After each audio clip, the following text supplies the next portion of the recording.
મારું નામ સોલંકી અભિષેક છે। અભિષેકભાઈ, આજે આવેદનપત્ર આપવામાં આવ્યા છે, શેને લઈને આવેદનપત્ર છે, શું છે વિગત? વાત કરવામાં આવે બોટાદની, તો બોટાદની અંદર રાશન કાર્ડ ધારકોને જે અનાજનો જે જથ્થો આપવામાં આવે છે તે અનાજના જથ્થાને અમુક અનાજ માફિયાઓ જે છે તે પ્રાઇવેટ ગોડાઉનની અંદર સ્ટોર કરીને તેની કાળાબજારી કરતા હોય એવા અવારનવાર પ્રશ્નો બોટાદની અંદર ઊભા થતા હોય છે। ભૂતકાળમાં પણ અમે થોડા દિવસ પહેલા, અઠવાડિયા 10 દિવસ પહેલા અમે અધિક કલેક્ટરશ્રીને આવેદનપત્ર પાઠવ્યું હતું। ત્યારબાદ તંત્રએ એક ગોડાઉન સીઝ કર્યું, તેમાં 1,62,000 જેવો મુદ્દામાલ જપ્ત કર્યો। તે ગોડાઉનમાં બિનવારસી મુદ્દામાલ જે છે તે જપ્ત કર્યો। તો બનાવ આવ્યો તો સામે, પરંતુ એ જે ખાલી એક ગોડાઉન જપ્ત કરીને ભીનું સંકેલી લીધું હોય તંત્રએ, એવું સામે આવ્યું છે। કારણ કે જે ગોડાઉનનો વિડીયો અઠવાડિયા 10 દિવસ પહેલા વાયરલ થયો હતો, એ વિડીયોનું પંચનામું કરીને અમુક મીડિયા કર્મીઓ જે છે તે પંચનામું કરીને એવું દર્શાવ્યું કે આ ગોડાઉન જે છે ત્યાં ચાલતું જ નહોતું, અહીંયા અનાજનો કોઈ જથ્થો હતો જ નહીં।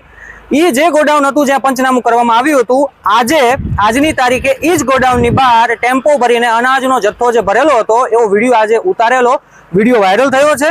અને આજે અમે ફરીથી અધિક કલેક્ટરશ્રી પાસે અમે આવેદનપત્ર પાઠવવા આવ્યા હતા કે ભૂતકાળમાં તમારા તંત્રએ જે પંચનામું કરીને એવું દર્શાવ્યું હતું કે આ બોટાદની અંદર આવો અનાજ માફિયાઓ જે છે આવો કોઈ કાળાબજારી કરતા નથી, તો ફરી વખત એ જ ગોડાઉનની બહાર ટેમ્પો ભરેલો અનાજનો જથ્થો જે છે તે કઈ રીતે આવ્યો?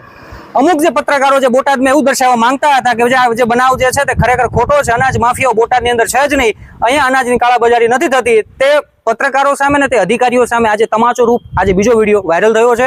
મારું ચોક્કસપણે એવું માનવું છે કે આવા તમામ અનાજ માફિયાઓ જે છે તેની ઉપર તડીપાર ને પાસા જેવી કલમોની જોગવાઈઓ ઉપર તેની ઉપર ગુનો દાખલ થવો જોઈએ।